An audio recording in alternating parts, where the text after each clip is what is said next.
হৃদয় তুমি ভরো। হে পবিত্র আত্মন নেমে এসো, মোদের হৃদয় তুমি ভরো। তোমার আশিসে অন্তর মন, তোমার আশিসে অন্তর মন তুমি পুরাতে পারো। হে পবিত্র আত্মন নেমে এসো, মোদের হৃদয় তুমি ভরো।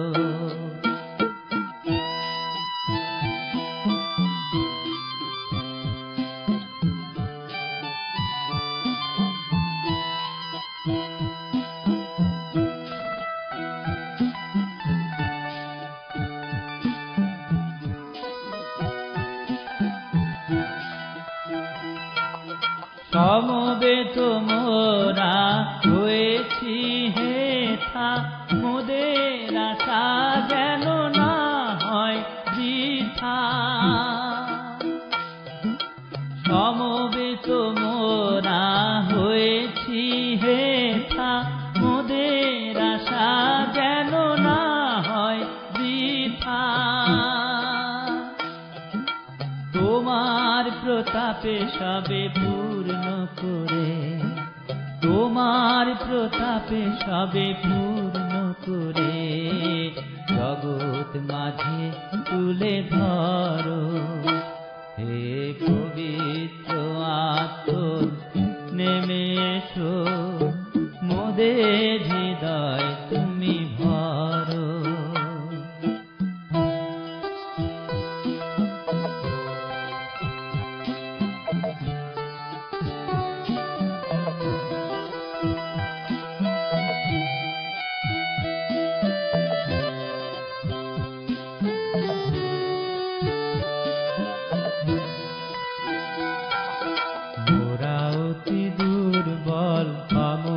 সবাই আমাদের কোনো গুণ নাই, মোরা অতি দুর্বল আমর সবাই, আমাদের কোনো গুণ নাই।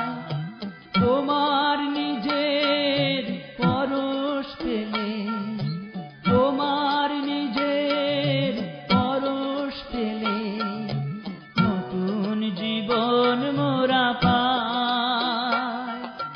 পেন্টিকস্তের দিনেতে যেমন নেমে এসো আজ এখানে তেমন।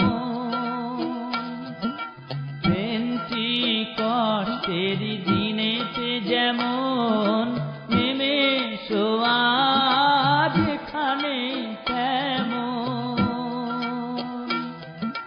তোমার আগুনে আজ দগ্ধ করে, তোমার আগুনে আজ দগ্ধ করে, মোদের খাঁটি সোনা করো। হে পবিত্র আত্মন নেমে এসো, মোদের হৃদয় তুমি ভরো। তোমার আশিসে অন্তর মন, তোমার আশিসে অন্তর মন তুমি পুরাতে পারো। হে পবিত্র আত্মন নেমে এসো, মোদের হৃদয় তুমি ভরো। হে পবিত্র আত্মন নেমে এসো, মোদের হৃদয় তুমি ভরো। মোদের হৃদয় তুমি ভরো, মোদের হৃদয় তুমি ভরো।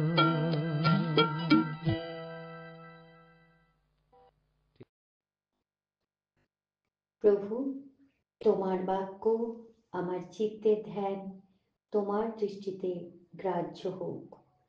আমেন। জয় যিশু। শ্রোতা বন্ধুরা, সবাইকে জানাই প্রভু যিশুর নামে এই অনুষ্ঠানে স্বাগত। সুপ্রভাত। আশা করি সবাই ভালো আছেন। আজকের শাস্ত্র পাঠে আসি। আজকের আমাদের শাস্ত্র পাঠ প্রেরিত পৌলের পত্র, গালাতীয় 5 অধ্যায় 22 এবং 23 পদ। আজকে আমরা শুনব আত্মার ফল। কিন্তু আত্মার ফল প্রেম, আনন্দ, শান্তি, দীর্ঘ সহিষ্ণুতা, মাধুর্য, মঙ্গল ভাব, বিশ্বস্ততা, মৃদুতা, ইন্দ্রিয় দমন, এই প্রকার গুণের বিরুদ্ধ ব্যবস্থা নাই। আমেন। ঈশ্বর তার আপন বাক্যে আমাদের প্রত্যেককে আশীর্বাদ করুন। আমরা শুনলাম আত্মার ফল কি কি। গতকাল আমরা আলোচনা করেছিলাম আমরা নতুন জন্ম লাভ করতে পারি জাগতিকভাবে জল দ্বারা, তারপর আত্মার দ্বারা। সেখানে বলেছিলাম যে আত্মার দ্বারা যদি আমরা নতুন জন্ম লাভ করি তবে আমাদের আচার আচরণের দ্বারা, কথাবার্তার দ্বারা মানুষ বুঝতে পারবে।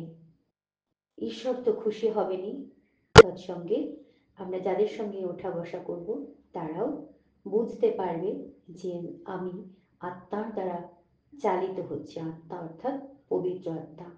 সেই পবিত্র আত্মার ফলগুলো কি? প্রেম। প্রেম অর্থাৎ যেটা নির্মল ভালোবাসা, পবিত্র ভালোবাসা। শুধু বিশেষ কোনো ব্যক্তিকে প্রেম করা, ভালোবাসা সেটা নয়, কিন্তু আমরা সবাইকে সমান চোখে প্রেম করতে পারবো, ভালোবাসতে পারবো।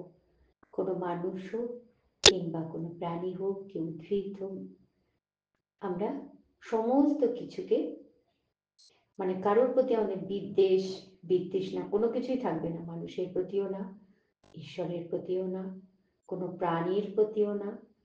আমরা সব কিছু সুন্দরভাবে গ্রহণ করতে পারবো।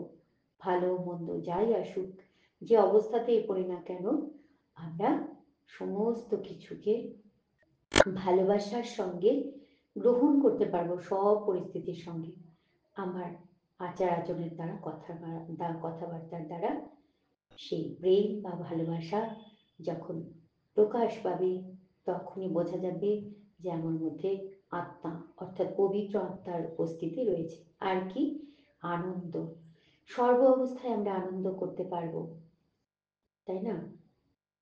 দুঃখেও আমরা ঈশ্বরকে গালাগালি করব না। কারুর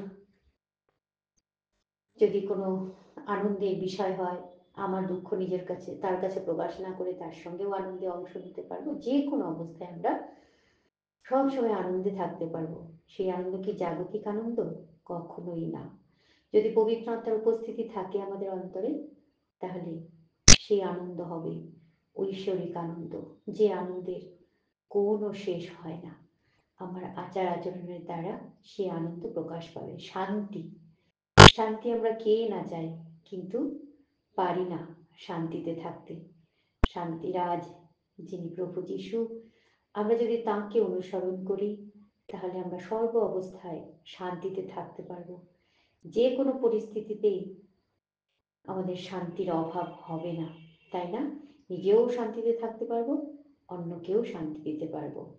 সেটা তখনই সম্ভব যখন আমাদের পবিত্র আত্মার উপস্থিতি আমাদের অন্তরে থাকবে। তারপর কি বলছে? দীর্ঘ সহিষ্ণুতা, অর্থাৎ এমন সহ্য শক্তি হবে যে যে কোনো পরিস্থিতিতে হোক না কেন আমি অন্যরকম মনোভাব প্রকাশ করব না, সহ্য করে যাব, তাই না? যত কঠিন পরিস্থিতি হোক সব কিছু সহ্য করার ক্ষমতা আমার মধ্যে জাগবে। মাধুর্য। মাধুর্য আমরা সবাই পছন্দ করি। মাধুর্য অর্থাৎ মধুর একটা ভাব প্রকাশ হবে। আর মঙ্গল ভাব, সবার প্রতি আমাদের থাকবে মঙ্গলা আচরণ। তারপরে আছে বিশ্বস্ততা। সব কিছু কি করব? বিশ্বস্ততার সঙ্গে করব, যেখানে কোনো মিথ্যার আশ্রয় থাকবে না। যে কাজটা করব নিষ্ঠার সঙ্গে করব, বিশ্বস্তভাবে করব, কোনো অসৎ উপায়ে জীবনযাপন করব না, বিশ্বস্ততা থাকবে। মৃদুতা। মৃদুতা আমাদের থাকা অবশ্যই প্রয়োজন, তাই না?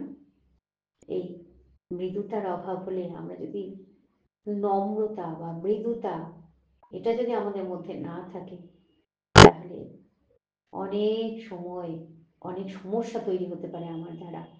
তাই মৃদুতাকে অনুসরণ করতে হবে। শেষে কি বলছে? ইন্দ্রিয় দমন। আর যদি ইন্দ্রিয় দমন করতে পারলাম, আমাদের যে ইন্দ্রিয়গুলো রয়েছে, তাই না, যেখানে যাওয়া উচিত নয় গেলাম না, মনটাকে কন্ট্রোল করলাম, তবেই তো পাওয়া যাবে না। সবার উপরে মন আর বুদ্ধি, এদেরকে যদি কন্ট্রোল করে চলতে পারি, তাহলে সমস্ত ইন্দ্রিয় দমন করা সম্ভব। যা দেখা উচিত নয় চোখে পড়লেও ঘুরিয়ে নিলাম চোখ, যা বলা উচিত নয় মনে আসলেও মনকে শান্ত করলাম, আর মুখ দিয়ে খারাপ শব্দ বেরোলো না, তাহলে আমি পাপ করলাম না, তাই না?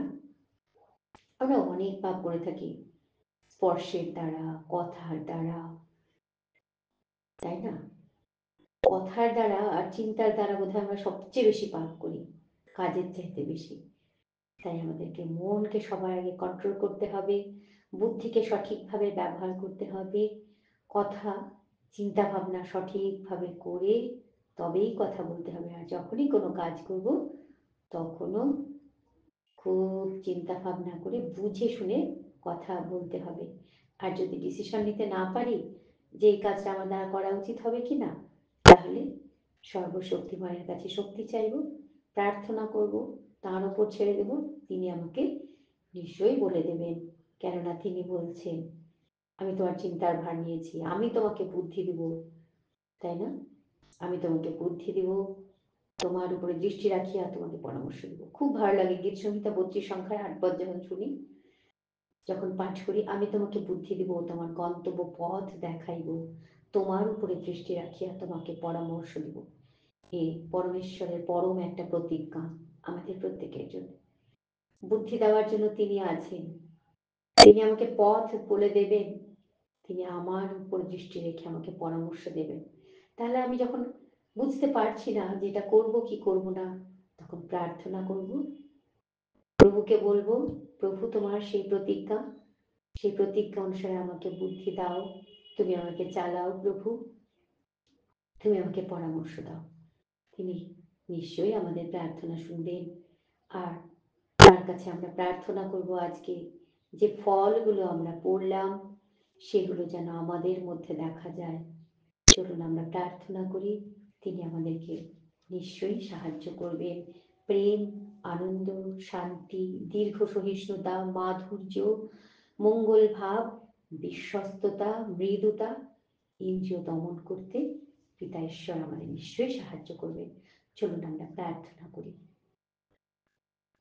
ধন্যবাদ, ধন্যবাদ, ধন্যবাদ পরমেশ্বর, পরম দয়ালয়, পরম দয়াময়, স্বর্গের জীবন্ত ঈশ্বর, প্রেমময় প্রভু, তোমাকে ভক্তিপূর্ণ প্রণাম, শ্রদ্ধাপূর্ণ ভালোবাসা জানাই প্রভু। এই সুবর্ণ সুযোগের জন্য, নতুন দিনের জন্য যা পেয়েছি প্রভু, তাই জন্য তোমার মহানামে ধন্যবাদ করি। প্রেমময় পিতা, তুমি আমাদেরকে ভালোবেসেছ, তাই তো মানুষ রূপে পৃথিবীতে এসেছো প্রভু, আমাদের সঙ্গে তুমি থেকেছ, দুঃখ কষ্ট সমস্ত বহন করেছ প্রভু। তুমি আমাদের জন্য কেঁদেছ, তুমি আমাদের পাপের ভার বহন করেছ, তোমার মূল্যবান প্রাণ ক্রুশে দান করেছ প্রভু। তুমি মহান, তোমাকে যেন আমরা বুঝতে পারি, উপলব্ধি করতে পারি, তুমি সাহায্য করো প্রভু। তোমার ধন্যবাদ করি যে সুন্দর বাক্য তুমি দিলে প্রভু, আত্মার ফল কি হওয়া উচিত তা আমরা জানলাম, তাই তোমার মহানামে ধন্যবাদ করি। আমরা যেন তোমার আত্মার ফলকে জীবনে ফলপ্রসূ করতে পারি, আমাদের জীবন দ্বারা প্রকাশ করতে পারি প্রভু। আত্মার এই ফলগুলো তুমি আমাদেরকে সাহায্য করো। প্রেমময় পিত, আজকের দিনে যারা অসুস্থ রয়েছেন, ছোট কিংবা বড়, প্রত্যেক মানুষকে সুস্থতা দাও প্রভু, তোমার কাছে অনুরোধ করি। অনুরোধ করি প্রভু, যারা অনেক কষ্টে অনেক দুঃখে রয়েছে, তুমি তাদেরকে সান্ত্বনা দাও, তুমি শান্তি দাও প্রভু। প্রেমময় প্রভু, প্রার্থনা করি আমাদের যুব সমাজের জন্য, যাদের কাজের ভীষণ প্রয়োজন, তুমি তাদেরকে কাজ দিও প্রভু। প্রার্থনা করি আমাদের ছাত্রছাত্রী ছেলে মেয়েদের জন্য, তাদের শিক্ষা দীক্ষায় তুমি বিশেষ আশীর্বাদ করো প্রভু, তারা যেন জাগতিক জ্ঞান বিশেষভাবে অর্জন করতে পারে, সেই সঙ্গে যেন তোমাকেও লাভ করতে পারি, যেন তোমার পবিত্র আত্মার ফল আমাদের ছেলে মেয়েদের মধ্যেও দেখা যায়। তুমি আশীর্বাদ করো প্রভু। প্রার্থনা করি যারা আমাদের দেশ, আমাদের রাজ্য তথা আমাদেরকে লিড করছেন, তুমি তাদেরকে আশীর্বাদ করো। কর্মস্থলে, সমাজে, দেশে, রাজ্যে যারা উচ্চ পদাধিকারী, তুমি তাদেরকে সুস্বাস্থ্যের অধিকারী করো। তাদেরকে তোমার জ্ঞানে বুদ্ধিতে পরিপূর্ণ করো প্রভু, যেন তারা তোমার কাছ থেকে জ্ঞান প্রাপ্ত হয়ে সুন্দরভাবে নিজের দায়িত্ব পালন করতে পারেন। সেই সঙ্গে তুমি আমাদেরকে সবাইকে আশীর্বাদ করো প্রভু, যার যা কাজ রয়েছে তা যেন আমরা সুন্দরভাবে করতে পারি, তোমার কাছ থেকে যেন জ্ঞান অর্জন করে সেই কাজ করতে পারি, যেন তোমার পরামর্শ নিয়ে চলতে পারি প্রভু, যেন তোমার বুদ্ধির দ্বারা চলতে পারি, যেন নিজের কাজে বিশ্বস্ত থাকতে পারি, যেন নিজেদের ইন্দ্রিয়কে দমন করতে পারি। তুমি আশীর্বাদ করো প্রেমময় প্রভু। প্রেমময় প্রভু, প্রার্থনা করি সারা বিশ্বের সমস্ত মানুষের জন্যে, যে যে অবস্থায় রয়েছে তাকে তুমি সেই অবস্থাতে আশীর্বাদ করো প্রভু। যার যেমন আশীর্বাদের প্রয়োজন তাকে তদ্রূপ আশীর্বাদ দান করো প্রভু। পরিশেষে প্রভু, অনেক অন্যায় হয়তো করেছি নিজের কাজকর্মের দ্বারা, তার জন্য ক্ষমা প্রার্থনা করি। নিজের চিন্তার দ্বারা হয়তো অনেক পাপ করেছি, তার জন্য ক্ষমা চাই প্রভু। তুমি আরো একবার ক্ষমা করে দাও দয়া করে তোমার এই অধম সন্ততিকে প্রভু। এই অনুষ্ঠান যাদের কাছে পৌঁছবে, যারা শুনবে, তুমি তাদের সবাইকে তোমার সেই পরিত্রাণ, তোমার সেই আনন্দ, তোমার সেই শান্তি, তোমার প্রেম দান করো প্রভু। তোমার কাছে অনুরোধ করি এবং এই সুবর্ণ সুযোগের জন্য তোমার ধন্যবাদ করতে করতে ছোট্ট প্রার্থনা প্রেমময় প্রিয় বন্ধু প্রভু যিশু তোমার চরণে রাখি, দয়া করে শ্রবণ ও গ্রাহ্য করো। Amen, amen, amen. হে আমাদের সর্বস্থপিত, তোমার নাম পবিত্র বলিয়া মান্য হোক, তোমার রাজ্য আসুক, তোমার ইচ্ছা সিদ্ধ হোক, যেমন স্বর্গে তেমনি পৃথিবীতেও হোক। আমাদের প্রয়োজনীয় খাদ্য আজ আমাদিগকে দাও, আর আমাদের অপরাধ সকল ক্ষমা করো, যেমন আমরাও আপন আপন অপরাধীদিগকে ক্ষমা করিয়াছি। আর আমাদিগকে পরীক্ষাতে আনিও না, কিন্তু মন্দ হইতে রক্ষা করো, কারণ রাজ্য, পরাক্রম ও মহিমা যুগে যুগে তোমারই নামে হোক। Amen, amen. Praise the lord. Have a nice day. Take care. জয় যিশু।